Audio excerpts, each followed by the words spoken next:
Primeira carta de Pedro, capítulo 2, versículos 9 e 10.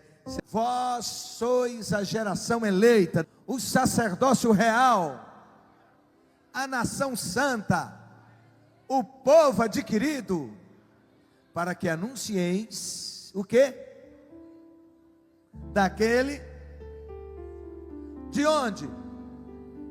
Para a maravilhosa luz. Vós, que em outro tempo não erais povo, isto é, não era povo de Deus. As pessoas se enganam. Todo mundo acha, eu sou filho de Deus. Não, você é criatura de Deus. Você só se torna filho de Deus quando confessa Jesus como Senhor e Salvador, recebe o sacrifício que Jesus fez na cruz. Aí se torna filho. Então, vocês que em outro tempo não eram povo, mas agora sois povo de Deus, que não tinhais alcançado misericórdia, mas agora alcançaste misericórdia. Volta o versículo 9. O 9. Vocês são geração eleita, um povo separado para o louvor e para a glória de Deus. Diga: eu tenho dono, eu tenho um pastor. Jesus é meu pastor, Ele é meu Senhor, Ele me comprou com seu precioso sangue. Aleluia. Diz mais: sois reino de sacerdotes. Antes, no Antigo Testamento, só os sacerdotes entravam no lugar santo. E no Santo dos Santos, vamos fazer uma ilustração, não é isso não, tá? O templo, o lugar dos sacerdotes, aqui o Papa aqui, e o Santo dos Santos, tá? Aonde o sacerdote entrava uma vez por ano. Tinha os turnos e cada um entrava em uma ocasião. Amém? Para quê? Por que que Deus fez o tabernáculo? Porque Deus queria estar no meio do povo. Se você olhar a história bíblica, você vai ver Deus o tempo todo vindo falar com o povo. Ao mesmo tempo que Ele é transcendente, Ele é imanente. Ao mesmo tempo que Ele é o Todo-Poderoso que está sentado no alto e sublime trono, Ele é também o Deus conosco, que desce para tabernacular conosco, para ter comunhão conosco. Ele apareceu a Moisés para falar com ele, Ele apareceu a Abraão, a Isaac, a Jacó. Ao longo da história bíblica, Ele aparece, Ele vem se encontrar com o seu povo. Aleluia. Então, quando Ele faz o tabernáculo, como é que o povo sabia que Ele estava ali? Ele se manifestava com trovões, com relâmpagos e com fumaça. Glória a Deus. Se manifestava na nuvem. Amém? Amém? A nuvem que de dia ela protegia do sol e de noite ela era uma coluna de fogo. Era Deus no meio do seu povo. Ok? Então o sacerdote oferecia o sacrifício em favor do povo que não podia entrar ali no tabernáculo. Então eles ofereciam um sangue de um novilho, ou de um cordeiro, ou de um pássaro, uma pombinha, uma rolinha. Esse sangue era derramado sobre o altar, para que chegasse essa fumaça ao Senhor e Deus perdoasse o pecado do povo. Aí vem Jesus e João diz assim: eis o Cordeiro de Deus que tira o pecado do mundo. E ele vem fazendo maravilhas, milagres, está no meio do povo, conversa com o pecador, mas não vira pecador, transforma o pecador em santo. Ele cura, ele ressuscita, ele faz maravilhas, ele faz coisas poderosas, e ele vem anunciando que era necessário ir à cruz, porque sem derramamento de sangue não há perdão de pecados. Então a sua vida foi derramada na cruz do Calvário, sacrifício único e perfeito. Agora não precisa mais oferecer sangue de animais. O sangue de Jesus já foi oferecido em nosso lugar, sacrifício perfeito, diz a Bíblia, único, aleluia. Depois ele ressuscita, fica 40 dias na terra, no meio do povo, andando com eles, o povo vendo, se encontrando. De uma vez só 500 pessoas viram. Os discípulos encontraram, Pedro encontrou, as mulheres encontraram, os discípulos no caminho de Amaús encontraram. Foram 40 dias na terra. Depois ele diz: olha, eu vou para o Pai, mas eu vou mandar o Consolador, isso é, o Espírito Santo, que é Deus Pai, Deus Filho e Espírito Santo, que agora vai estar permanentemente no meio de vós, vai estar contigo, dentro de vocês, no meio de vocês, e o Espírito Santo é derramado. Aleluia! Agora nós viramos reino de sacerdotes. Agora nós somos os ministros da nova aliança. Glória a Deus. Agora você que é o tabernáculo, dê um glória a Deus. Entendeu isso? Se o tabernáculo levava a presença de Deus, quando Jesus veio ao mundo, diz a Bíblia que ele veio tabernacular conosco. Agora a Bíblia diz que nós nos tornamos habitação do Altíssimo, morada do Espírito Santo de Deus que habita dentro de nós. Ainda diz: vocês não são de vocês mesmos, vocês não se pertencem, vocês pertencem a Deus. Agora vocês foram comprados por um alto preço. Agora glorificai a Deus com a vossa vida. Sabe o que é isso? É que agora você está em missão o tempo todo. Você vai fazer um negócio, você tem que ser justo, você tem que ser santo, você tem que glorificar Jesus. Se vai lavar uma vasilha, você tem que glorificar Jesus. Você vai falar com alguém, mandou uma mensagem, se for fazer, for acessar a internet, em tudo, entenda, você é ministro de Deus. Nós não podemos assim, na igreja eu sou santo, aleluia, glória a Deus, aleluia, lá fora eu sou ímpio. Não, não e não. Diga: eu fui. Diga forte: eu fui comprado por um alto preço, e eu devo a minha vida a Jesus. Eu sou dele, pertenço a ele. Os meus atos, as minhas ações, a minha vida, a minha fala, meus pensamentos, meu comportamento, minhas atividades, tudo deve glorificar a Jesus. Ao longo do século, a igreja de Jesus tem sido desafiada a ser sal da terra e luz do mundo. A igreja é o tempero do mundo. Você pode dizer isso? Diga. Numa sociedade que está perdida, irmãos, e cada vez mais perdida. Sodoma e Gomorra hoje é fichinha diante do que acontece no mundo hoje. Sim ou não? E pior ainda, na palma das nossas mãos. Só o que quiser acessar tudo que não presta, tudo quanto é coisa maligna, é pelo celular. Até ficar endemoniado você consegue, viu? Não fica não, em nome de Jesus. Tudo. Se quiser ficar cheio do Espírito Santo de Deus, você consegue também. Que tem coisa boa aqui também. Muita coisa boa. Amém? Então a igreja é desafiada a ser o tempero do mundo e a ser a luz do mundo. Ela é chamada naturalmente a ser relevante. Para alcançar tal destaque e relevância, a igreja precisa apoiar-se na direção de Deus para ela, a fim de que a missão de pregar o evangelho seja cumprida de forma eficaz. Eu vou perguntar, você não precisa levantar a mão para não passar vergonha.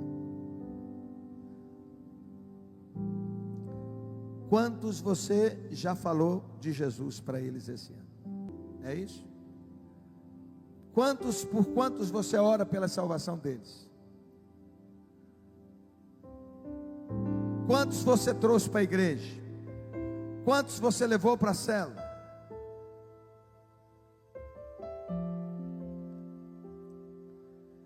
Nós não queremos uma igreja perfeita, ela não existe. Não estamos em busca de homens, de humanos perfeitos. Queremos apenas e tão somente a igreja corpo de Cristo, aleluia. A igreja rebanho, a igreja lavoura e edifício de Deus, como diz a palavra de Deus. As relações na igreja, irmãos, não podem ser exclusivamente verticais, só para cima, só para cima. Mas elas precisam também ser horizontais. Isso implica em relacionamento, implica em contato. Não, eu não quero conversar com ninguém, não quero ser amigo de ninguém, eu não quero ir para esse negócio de grupo da Betel, esses grupos pequenos, eu não quero isso, porque daqui a pouco tem problema, não sei o que, eu e gente, a gente não combina e tal, e eu quero ficar no meu canto, isolado. Não, Deus não nos chamou para isso. Deus nos chamou para relacionar. Precisamos das relações em nível horizontal, precisamos da fraternidade, precisamos da comunhão. Por outro lado, a igreja não deve ser transformada num clube social, onde só tem relacionamento, mas que não muda, que não transforma, que não age. Mas deve ser aquilo pelo qual foi constituído o amor fraternal entre os salvos, entre os crentes. Os pastores e líderes mais velhos e mais experientes, preste atenção que isso é muito forte, muito sério, precisam lutar contra a síndrome do profeta velho. O profeta velho é aquele que perdeu a unção, mas não perdeu o posto. Ouça-me. O profeta velho é aquele que estava lá em Samaria, mas que deixou de ter importância, de ter vitalidade, de ter comunhão com Deus, se acostumou com a vidinha ali junto com o rei. Mas o dia que Deus mandou um profeta novo lá, e que ele profetizou ali, e que foi uma confusão de todo tamanho, falaram para o profeta velho, ele foi atrás, não para dizer muito obrigado porque eu deixei de ser relevante, eu deixei de ter a voz e a palavra de Deus. Olha só que coisa séria. Muito obrigado, meu irmão. Não. Ele falou, vão lá para minha casa, porque Deus falou que é para você ir para lá e hospedar lá. Só que o profeta novo recebeu uma palavra de Deus que não era para entrar em casa nenhuma, nem beber água lá em Samaria, nada, absolutamente nada, não ter contato com nada. Deu o recado, montar no seu animal e voltar. E o profeta velho, enciumado e com inveja por causa do que o outro estava fazendo e sendo boca de Deus, ele diz, Deus falou para você voltar e ir lá na minha casa. Ele respeitou bem, ele é o profeta, ele tem mais experiência que eu, ele é profeta velho, é homem que já foi muito usado por Deus, então ele é de Deus. E o pobrezinho foi, quando ele está na mesa comendo, aí Deus usa o profeta velho e diz assim, você vai ser morto, porque você desobedeceu. Olha que doideira. O pobre do rapaz vai embora, monta no seu animal, no caminho um animal o mata. Chega a notícia para o profeta velho de que a profecia se cumpriu. Ele pega o animal dele e vai lá, pega o profeta velho, o profeta novo, joga em cima e prepara a sepultura para ele. Matou o rapaz. Meu Deus. Do mesmo jeito que as mulheres mais velhas precisam ser suporte para as mais novas, diz a Bíblia, ajudar as mais novas para crescerem nos seus relacionamentos, no trato com os filhos, no cuidado com a casa e com a sua família. Os homens e mulheres de Deus, profetas e profetisas, que estão há tempos à frente da igreja do Senhor, precisam receber com alegria aqueles que Deus está levantando, que estão novos, que estão com graça, que estão com coragem, que estão com força, que estão com ânimo, que estão com alegria. Eles precisam ser cuidados, eles precisam ser amparados, eles precisam ser apoiados.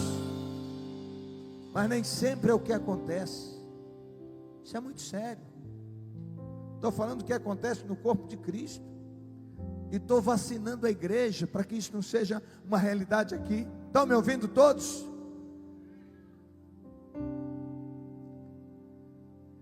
profeta velho é aquele que perdeu a visão, perdeu a unção. Ao invés de ser boca de Deus, ele virou fofoqueiro, fofoqueira. Fica falando mal dos outros, falando mal dos líderes, chamando um no canto, chamando o outro, falando mal, coisa do diabo, sendo instrumento do diabo, ao invés de trabalhando contra a unidade da igreja.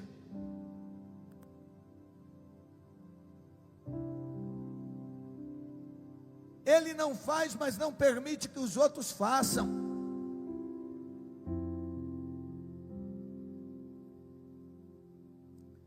Não, eu que fiz isso aqui a vida toda. Já teve expressão que assim, eu faço tal coisa a vida toda, porque agora vai levantar outro para fazer o que eu faço. Aí fica com ciúme, fica com inveja. Vocês estão entendendo o que o Espírito de Deus está falando aqui hoje? Ah, está com picuinha comigo. Não tem ninguém com picuinha com você não, e nem te descartando. Descartou eu, descartou fulano, descartou ciclano. Não tem ninguém sendo descartado. A igreja está só dando oportunidade para que o Senhor esteja levantando outros valentes de Deus para ajudar você na obra, para apoiar, para ser bênção, para servir e para executar os dons espirituais e o chamado que o Senhor deu. Dê um glória a Deus. Porque além de não fazer, não permite que os outros façam, mas esse mal não está no nosso meio, não estará no nosso meio, em nome do Senhor Jesus. Isso quer dizer que você não pode se encher de ciúme, de inveja, você não pode se sentir ameaçado e começar a retaliar, tratar mal, com grosseria, deixar de apoiar, de orar, de abraçar, de abençoar.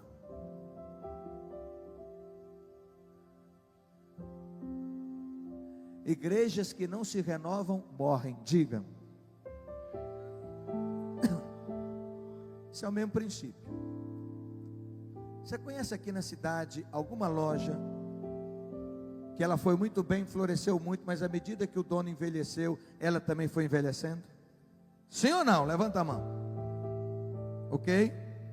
O dono morre, ela morre junto? Sim ou não? Você já viu casa assim? O cara lutou, esforçou, fez uma casa dentro das condições dele, tudo bonitinho, tudo bacaninha, tudo ajeitadinho, mas aí ele foi envelhecendo, também foi parando de pintar a casa, ó, casa largada, abandonada é sinal que você está morrendo, abateu o olho, hein? Mulher cutuca no marido aí, falei, tá vendo, eu não falo com você que tem que reformar a casa, eu não falo com você que tem que pintar a casa, ó. Fui lá no salão para cortar o cabelo e dar um gás aqui, né? Aí o rapaz lá falou assim comigo: doutor fulano de tal, ele remoçou. O lugar para dar notícia dos outros é salão, né? Misericórdia. Remoçou, o que fez? Ah, tirou essas pálpebras. Aí eu olhei as minhas assim, falei assim, eu estou no caminho, acho que eu também vou ter que tirar. Tirou em cima, puxou para lá, puxou para cá. Eu acho que pôs cordinha para todo lado para levantar.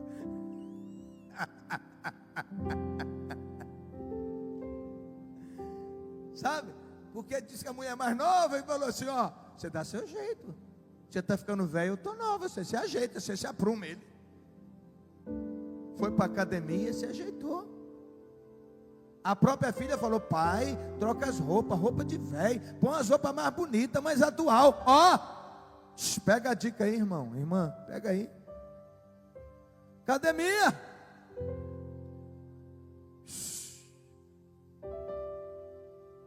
Canta não acabou, irmão.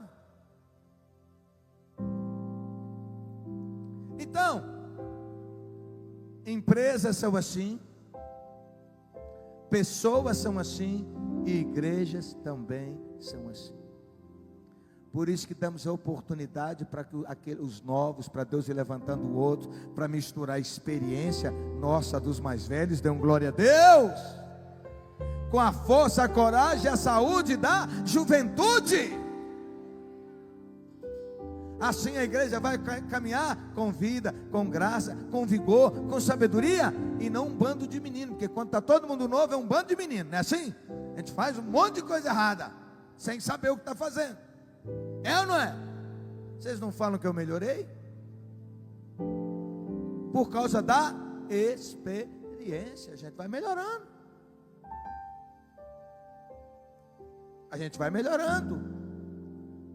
A melhor fase da minha vida e ministério é da agora para frente. Guarda o que eu estou te falando.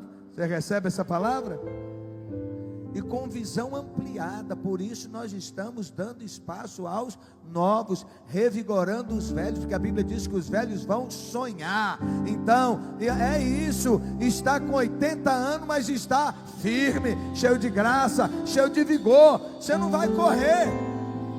Você não vai correr, o novo vai correr, mas você vai caminhar e vai chegar lá com a sua experiência, orientando, ok? Amém? Apoiando, amém? Dando esperança para quem perdeu a esperança. É isso, uma palavra de fé e dizendo: irmão, a luta que você passa hoje eu já passei, irmão, e Deus me deu a vitória, irmão. Fica firme.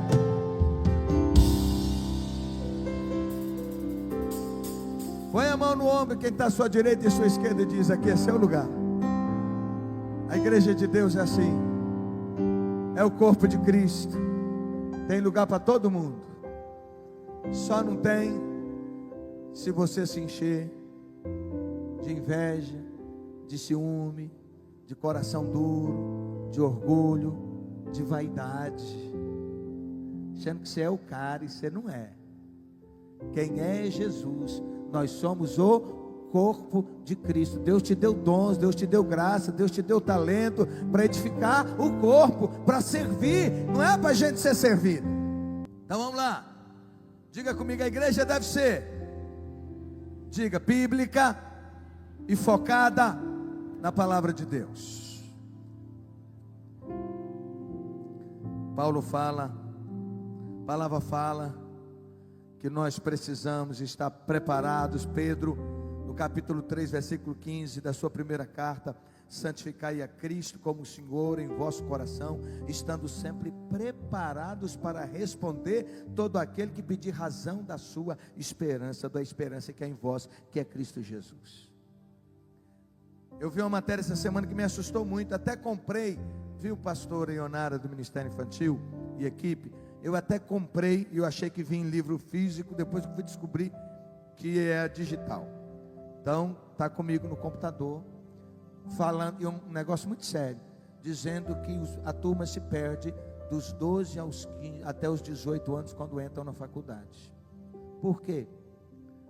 Porque a igreja não tem ensinado as crianças, pré-adolescentes e adolescentes e jovens a serem profundos conhecedores da palavra de Deus. Chega na faculdade, 3, 4 perguntas que fazem, pronto. Um livro de filosofia que mete na mão deles, pronto. Está desviando, não sabe mais o que crer, deixa de crer em Deus. Então diga: nós vamos ser relevantes.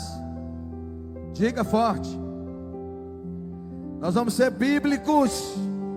Diga para quem está do seu lado: ler a Bíblia cura.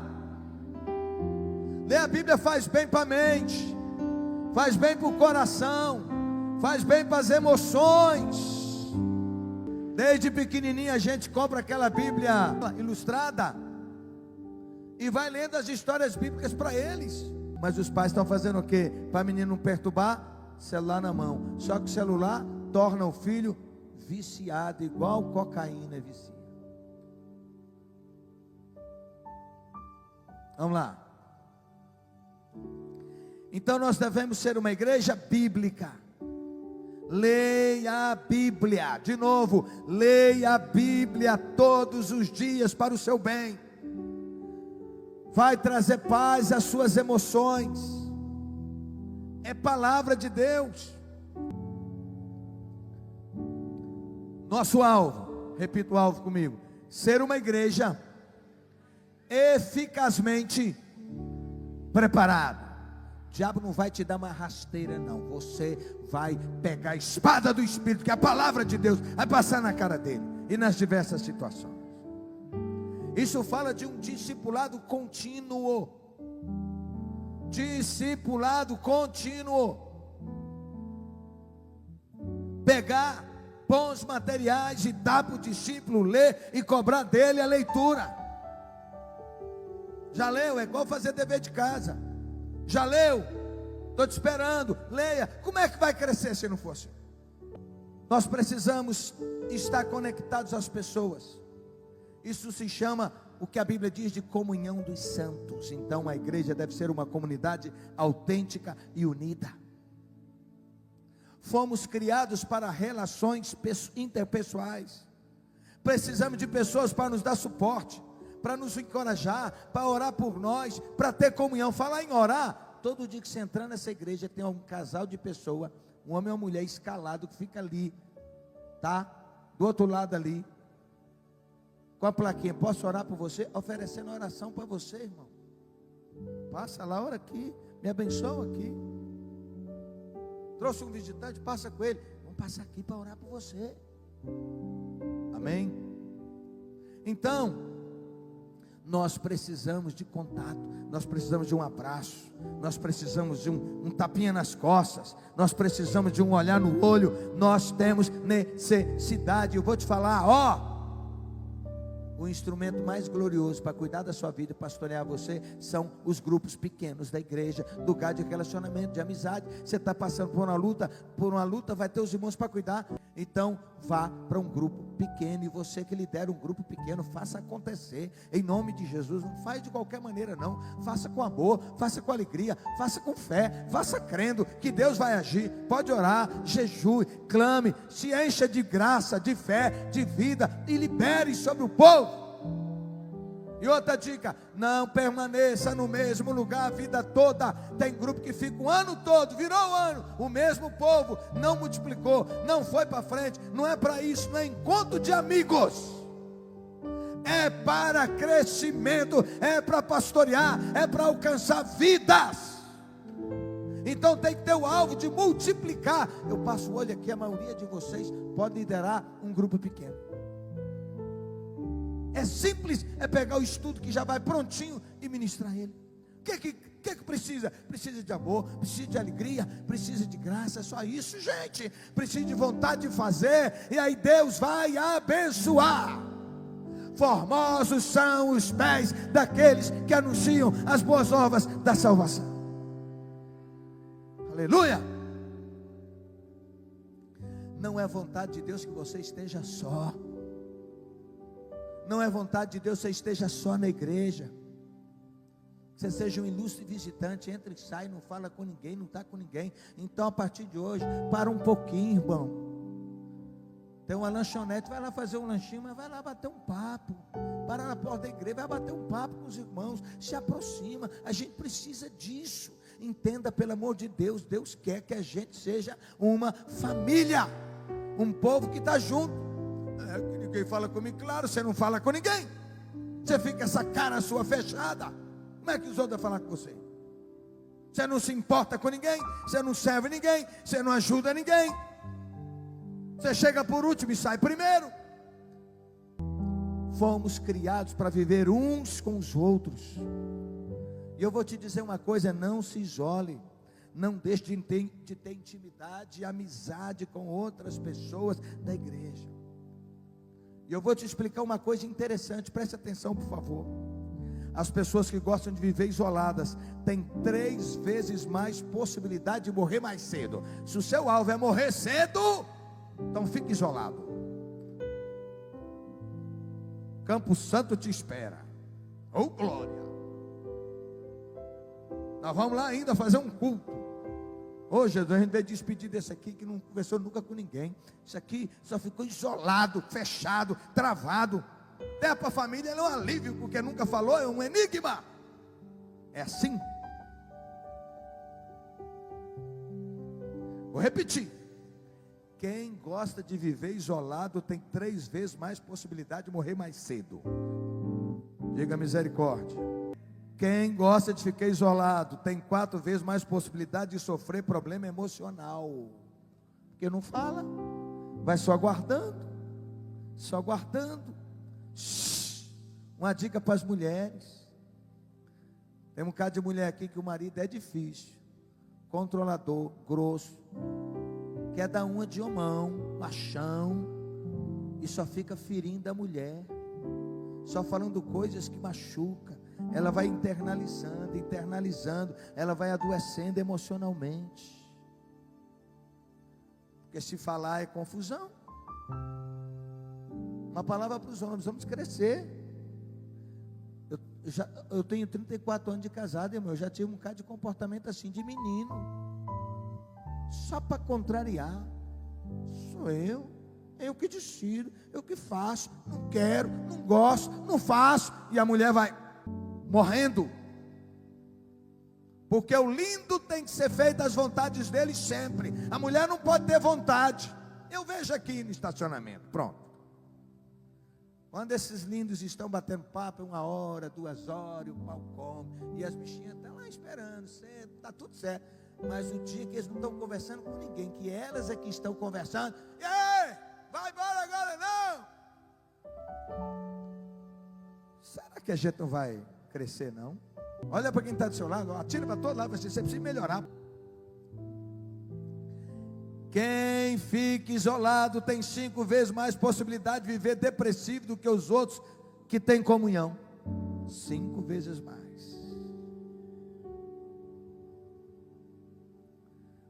Falar nisso, chega em casa, irmão. Na hora da chuva não, né? A gente conhece fácil uma pessoa que está em depressão. Está tudo escuro na casa, as roupas não são roupas alegres, o olhar é um olhar caído, fechado, as portas estão fechadas, tudo escuro. Eu chego para você: abre as janelas, abre a porta, deixa a luz entrar, liga um som, põe alegria nessa casa. Pega aí, irmão, está meio deprê, aí você até gosta, né? Vai assim, de repente, quem sabe ele olha para mim, meu marido olha e, né, chama a atenção dele, ele não está vendo nada. Irmã, sai disso, põe um som e começa a louvar, uma música de fogo e começa a bendizer, dá uns glória naquela casa, porque senão quem vai morrer é você, quem vai adoecer é você. E perdoa, meu irmão, perdoa. Ah, ele não cresceu ainda. Não cresceu não, irmão. Vamos levar ele no legendário para subir a montanha, para ajudar esse homem a crescer, porque lá ele vai ser sacudido mesmo, para valer. É. Aí tem uma semana que vacila, eu falo, né? Meu marido já é muito bom. Você que não sabe o tanto que ele pode melhorar. Sim ou não? Vamos lá. Não.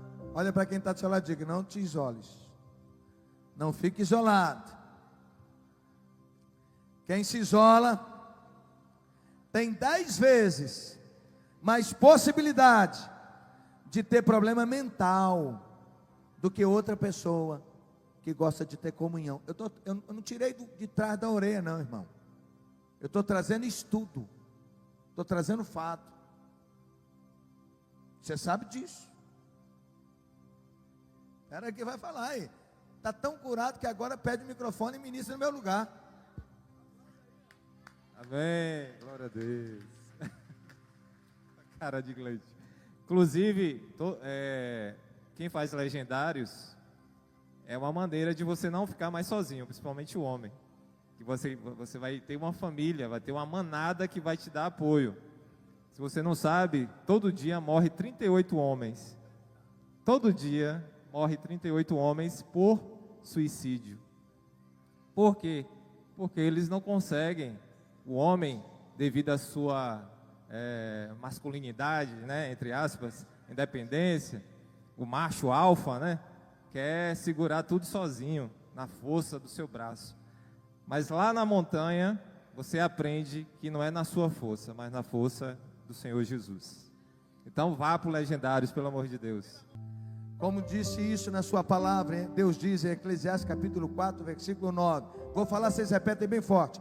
Melhor é serem 2 do que 1, porque tem melhor paga do seu trabalho, isso é, tem melhor resultado.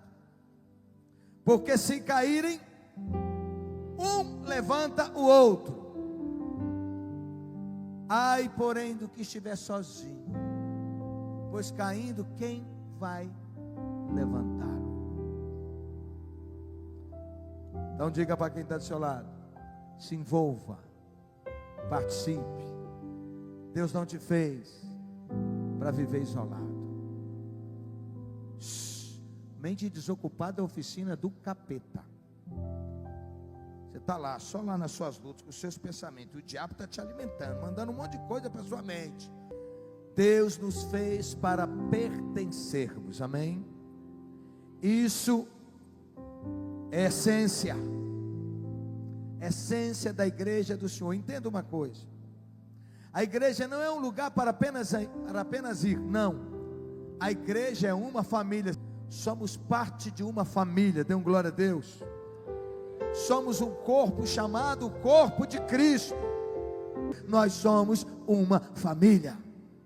Pode notar, os irmãos mais felizes são os irmãos que servem. Você sabia disso?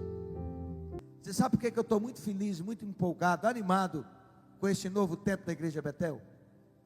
É porque o povo está aprendendo a servir e está servindo com alegria. Era vacilo da gente que não envolvia o povo. Agora nós passamos a dar espaço, a ajudar, a servir, dar oportunidade. Esse povo tem feito tudo com alegria. Tudo quanto é coisa a gente está vendo aqui na igreja. Chama para um povo, vem. Chama para outro, o povo vem. A apóstola criou um ministério chamado Bezalel, que é para servir. O povo está junto para as mais diversas atividades. Ontem, quem foram os garçons da festa? Esse povo lindo, bonito, todo mundo, servindo na boa. Glória a Deus. Quem serve é mais feliz. Quem serve desenvolve relacionamento, desenvolve amizade. Glória a Deus. Olha para quem está do seu lado e diga: diga em nome de Jesus, como profeta: tem dons, tem talentos que Deus te deu para servir no corpo de Cristo. Você é muito importante.